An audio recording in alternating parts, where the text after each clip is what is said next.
तो गाइस इस वीडियो में हम 10th स्टैंडर्ड का स्टैटिस्टिक चैप्टर में अज्यूम्ड मीन मेथड पढ़ने वाले हैं। कैसे अज्यूम्ड मीन मेथड यूज़ करके हम लोग मीन निकाल सकते हैं। ठीक है, तो हमें एक क्वेश्चन दिया गया है डेली वेजेस इन रुपीज़ में और नंबर ऑफ वर्कर्स दिए गए हैं। ठीक है, तो इसको कैसे अज्यूम्ड मीन मेथड से सॉल्व करते हैं वो देखते हैं। पहले हमें क्या करना पड़ता है, सबसे ज़्यादा फ्रीक्वेंसी जिसकी है उसको देखना पड़ता है, जिसकी ज़्यादा रहेगी। जैसे यहाँ पर 15 की है तो ये वाला जो होगा हमारा अज्यूम्ड मीन होगा, ये लास्ट वाला, मतलब जो लास्ट वाला रेंज है ये अज्यूम्ड मीन मेथड के लिए इंपॉर्टेंट होगा। ये नहीं होगा, बस हमें याद रखना कि इसी से हमें अज्यूम्ड मीन निकलेगा। ठीक है, इसका ही जो क्लास मार्क होगा वही हमारा क्या होगा। तो इसका पहले टेबल बनाते हैं, हम कैसे बनाएंगे वो देखते हैं। पहले हमें क्या करना है, क्लास लिखना है। पहला काम होता है कि हमें क्लास लिखना, जो भी क्लास ऊपर दिया था वो हमने यहाँ लिख दिया। फिर यक्स आई यानी क्लास मार्क कैसे निकालते हैं, दोनों को ऐड करके 2 से डिवाइड करते हैं। चलो पहले ये कर लेते हैं। हमारा हो गया यक्स आई। अब डी आई की वैल्यू कैसे निकालेंगे, हमने ए की वैल्यू क्या होगी मैंने बताया था। पहले फ्रीक्वेंसी हमारे पास है वो लिख लेते हैं, 5, 10, 15, 12 और 18। तो 15 सबसे बड़ी है। ठीक है, नीचे हो गया था गाइस ये हमारे एफ आई।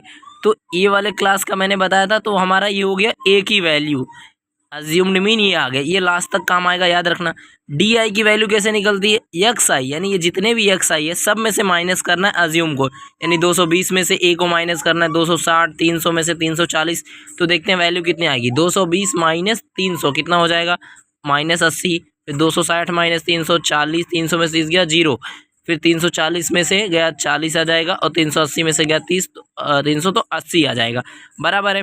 अब क्या करेंगे, एफ आई और डी आई का मल्टीप्लिकेशन कराएंगे, यानी कि 5 में से 80 माइनस जो 80 है तो ये हो जाएगा -400, ये भी -400 हो जाएगा। मल्टीप्लिकेशन करेंगे, 0 में 15 करेंगे तो 0 ही होगा।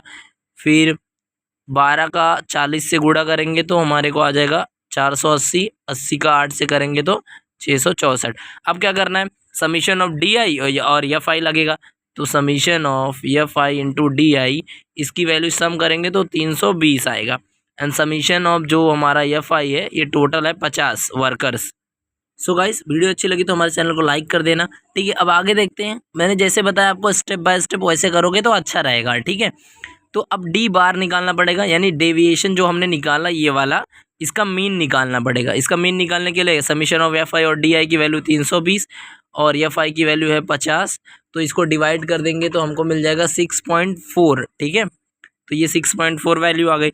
अब मीन निकालना है, लास्ट हमारा मकसद क्या था, मीन ही निकालना था। मीन का फॉर्मूला है अज्यूम्ड मीन प्लस ये जो स्टैटिस्टिक चैप्टर है गाइस पूरा सॉल्यूशन बेस है, और आपको कॉन्सेप्ट याद रखना है किसमें क्या करना है। ठीक है, तो अज्यूम्ड मीन हमको किसको माना था, 300 को माना था। ठीक है, 300 लिख दिया और 6.4 लिख दिया, तो 300 प्लस 6.4 वैल्यू हो जाएगी 306.4, ये हमारा मीन हो गया। ठीक है, वीडियो अच्छी लगी तो लाइक कर देना, हमारे चैनल को सब्सक्राइब कर देना इसी तरह educational content, programming, coding, math से रिलेटेड देखने के लिए। ठीक है, मिलते हैं next video. And all set, board में अच्छा स्कोर करिए।